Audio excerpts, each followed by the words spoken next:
Donald Trump didn't get challenged by Europe. He didn't get boxed in by the media. He didn't even get slowed down by his usual critics. This time, the warning came from Canada. Standing in Qatar, Mark Carney didn't raise his voice. He didn't posture. He didn't dramatize the moment. He simply chose one word, and that word changed everything. Not concerning, not unhelpful, not unfortunate. He called it an escalation. About Greenland, I want to talk to you or ask you questions about the new economic coercion that Mr. Trump is directing at our next-door neighbor, as well as 7 European allies and Britain. He's talking about 10% tariffs until he's allowed to buy Greenland on 8 countries, and they are going to go up to 25% in June. So my question is, how can Canada accept this? What are you going to do about it, including adding to the military presence in Greenland? And what are you going to tell Mr. Trump? What's your message to Mr. Trump about this economic coercion if you meet him in Davos? Thank you for this very precise questions. It's a serious situation, and we're concerned. We're concerned about this escalation, to be absolutely clear. We always will support sovereignty and territorial integrity of countries wherever their geographic location is. I might add, to bring it to the current discussion today, as part of the discussions the Emir and I had about a series of situations which would have a common element, which is threats to or compromising territorial integrity and sovereignty, Ukraine being a very prominent example. But I'll bring it back now to Greenland. So we will always support that. The future of Greenland, decisions about the future of Greenland are for Greenland and Denmark to decide. And the security of Greenland, security is first and foremost for them, but very much falls within the responsibilities of NATO. I had conversations with the NATO Secretary General in Paris 10 days ago, within the past 2 weeks at least, about how we're going to further enhance. In diplomatic language, that word isn't commentary. It's a signal. It means something has crossed a line. It means pressure has become provocation. And it means allies are no longer being reassured. They're being warned. This wasn't Canada reacting emotionally. This was Canada choosing a position. From that moment on, Trump's Greenland pressure stopped being treated as rhetoric and started being treated as a threat. And the most important part wasn't what Carney said next. It was where he said it, who was listening, and what Canada had already secured behind the scenes. Because what followed wasn't just a warning, it was alignment. And that's what made this moment dangerous for Trump. But to understand why Washington felt this so sharply, you first have to understand what Trump was trying to do, and why Carney refused to play along. Trump's Greenland move was never subtle. According to reports discussed publicly, the strategy was straightforward. Apply tariffs on European countries that refuse to support the sale of Greenland to the United States. Start at 10%. Threaten to push it to 25%. Use economic pain to force political compliance. This wasn't diplomacy. It was leverage. When Carney was asked about it, he didn't downplay the situation. He didn't suggest it would blow over. He didn't say Canada was monitoring developments. He said Canada was concerned about this escalation. That phrasing matters, because escalation means something very specific in global politics. It means pressure has crossed into coercion. It means economic tools are being used to rewrite political outcomes. It means negotiation has been replaced by intimidation. Leaders avoid that word unless they're prepared to act. Once escalation is acknowledged publicly, silence is no longer an option. Allies have to choose where they stand, and Carney didn't leave room for ambiguity. He made it clear that Canada supports sovereignty and territorial integrity, regardless of geography. He directly tied Greenland to broader global examples where borders and self-determination are being challenged. Then he delivered the line that shut the door completely. The future of Greenland, he said, is for Greenland and Denmark to decide. Not Washington, not tariffs, not threats. That single statement rejected the entire premise of Trump's strategy. No deals under pressure, no borders for sale, no economic blackmail disguised as negotiation. And by saying it out loud on the world stage, Carney forced everyone else to respond. But this wasn't the end of the story. It was the beginning of something much larger. Greenland isn't just a frozen landmass on a map. It's a strategic nerve point. Arctic access, military positioning, shipping routes, natural resources. Control over Greenland reshapes power in the North Atlantic. That's why Trump wants it. And that's why the threat matters.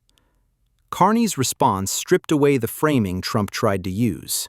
This wasn't a business deal gone wrong. It wasn't tough bargaining. It was an attempt to force a territorial outcome through economic punishment. By stating that Greenland's security is first and foremost the responsibility of Greenland and Denmark, Carney placed the issue firmly inside existing alliances and legal frameworks.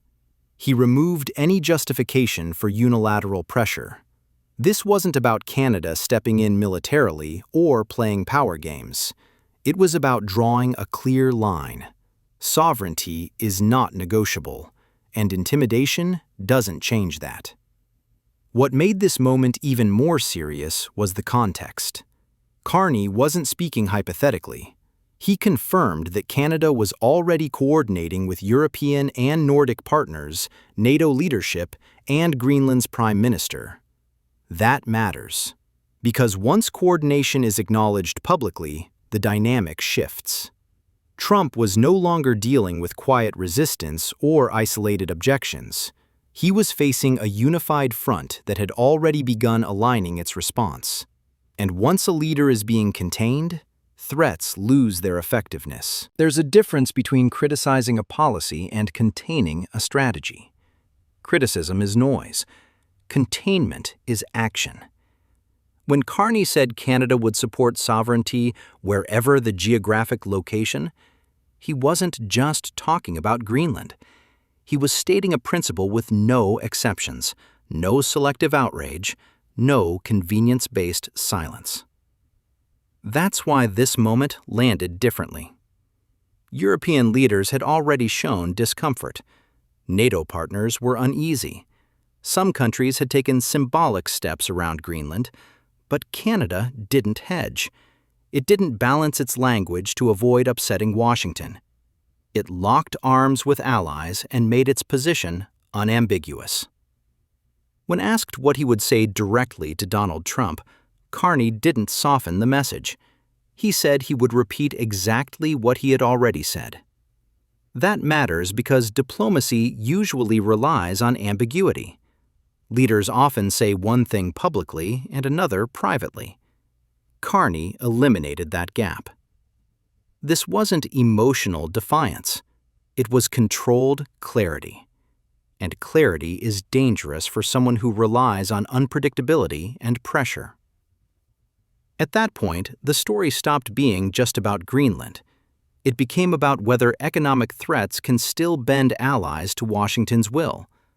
And that's where Qatar enters the picture. On the same day Carney issued his warning, something else happened that received far less immediate attention, but carried far greater long-term impact. Canada and Qatar formally shifted their relationship from close partners to strategic partners. Let's talk about this shift in Canada and Qatar's relationship from close friends to strategic partners. What does this all signal to you? It signals to me that Mark Carney is taking very seriously what's happening south of the border. It would have been easy in the first few months to dismiss Trump's temper tantrums and his tariffs, but we now see that the great disruptor that is Donald Trump is having such an effect on the world stage that the European Union is coming together for a strategic meeting to figure out how to deal with Trump's threat to take Greenland, to steal a part of another NATO country. So it is that serious. I think that Canada is playing its cards well. We've got to be careful with the Americans on these issues. A half a dozen NATO countries like France and Sweden and Norway are sending troops almost symbolically into Greenland, saying this is not on. Trump is, of course, threatening them with new tariffs. He often says that, poof, you've got a new tariff, but actually nothing ever comes of it. So we'll see whether there actually is anything, or whether the old rule of taco, Trump always chickens out, whether that applies. Now, we're going to see what happens in Davos, Switzerland, because there are issues of governance concerning the whole world that take place there. That phrase isn't diplomatic decoration. Strategic partners plan together, they invest together, they absorb shocks together. Carney confirmed that Qatar committed to strategic investments in Canada's nation-building projects, infrastructure, energy, long-term economic capacity. Not speculative capital, not short-term market plays. Real money tied to real projects. Qatar isn't just another country. It's one of the world's most powerful capital hubs, backed by one of the largest sovereign investment portfolios on the planet.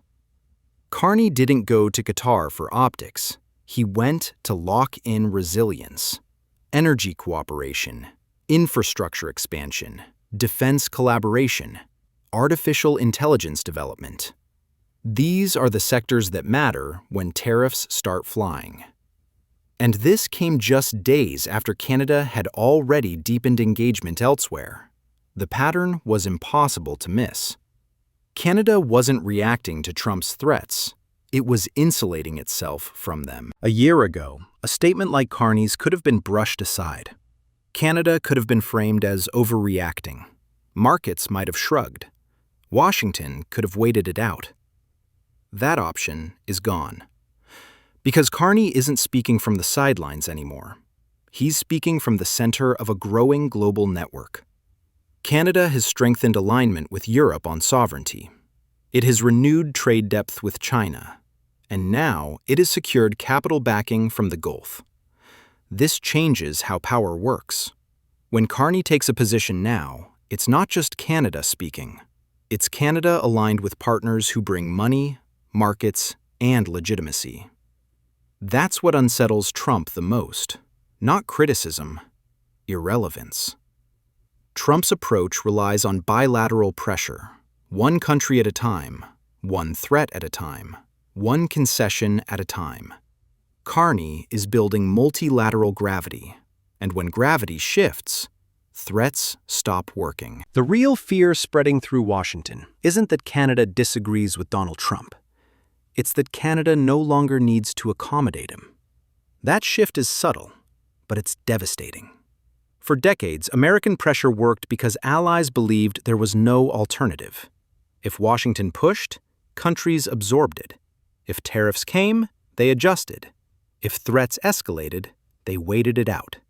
Canada was expected to do the same. That assumption no longer holds. What unsettles Washington isn't Carney's words. It's the position he's speaking from. Canada is no longer standing alone, hoping for restraint. It has options. It has partners. It has capital, coordination, and credibility already in place.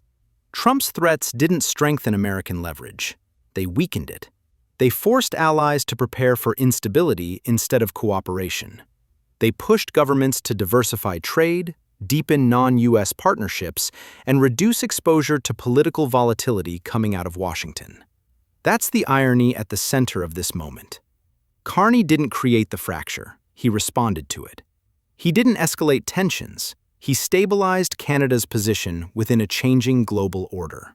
And he did it without theatrics. No insults, no retaliation talk, no dramatic ultimatums. Just methodical alignment with countries that value predictability over pressure. That's why this hurts politically in Washington, because it exposes a truth that's difficult to spin. The world isn't rejecting the United States, it's rejecting instability. And when forced to choose between coercion and cooperation, many leaders are quietly choosing the latter. Canada's response shows what that choice looks like in practice. Not confrontation, not submission, preparation. And once preparation replaces fear, threats lose their power. What happens next depends on how far Donald Trump is willing to push. If the rhetoric intensifies, Canada is no longer facing it in isolation. If tariffs expand, the groundwork for diversification has already been laid. And if pressure turns into policy, the alliances behind Canada are already aligned, not scrambling to react. That's the shift most people in Washington didn't anticipate. Carney's warning from Qatar wasn't designed to provoke a response. It was designed to set expectations. He made it clear that coercion would not produce concessions, it would produce coordination. And coordination changes the cost of escalation. This is no longer a situation where Trump can apply pressure to one capital at a time and expect quiet compliance. Every move now echoes outward through NATO discussions, European capitals, Gulf investment circles, and global markets. The margin for unilateral pressure has narrowed. That's why Carney's words will continue to resonate long after the headlines fade. Canada has positioned itself as a country willing to defend sovereignty without dramatics and capable of backing that position with economic resilience. It's not posturing, it's preparedness. And preparedness alters the balance of power. If Trump backs down, the message is clear. Threats failed. If he pushes forward, the response will be broader, more coordinated, and harder to isolate. Either outcome confirms the same reality. Leverage has shifted. This moment isn't about one island or one dispute. It's about whether global politics will continue rewarding intimidation or begin favoring stability again. Carney has already made his choice. Canada is no longer reacting to global pressure. It's anticipating it, shaping it, and, when necessary, absorbing it on its own terms. And that's why what happens next won't just define this dispute. It will define the kind of leadership the world follows next. Canada did not escalate this moment. It refused to be coerced. That distinction matters because history is full of moments where silence was mistaken for stability and compliance was framed as diplomacy. Mark Carney chose a different path. He didn't respond to pressure with theatrics or threats. He responded with alignment, preparation, and clarity. That's the line Donald Trump didn't expect anyone to draw. For years, economic pressure worked because it relied on fear.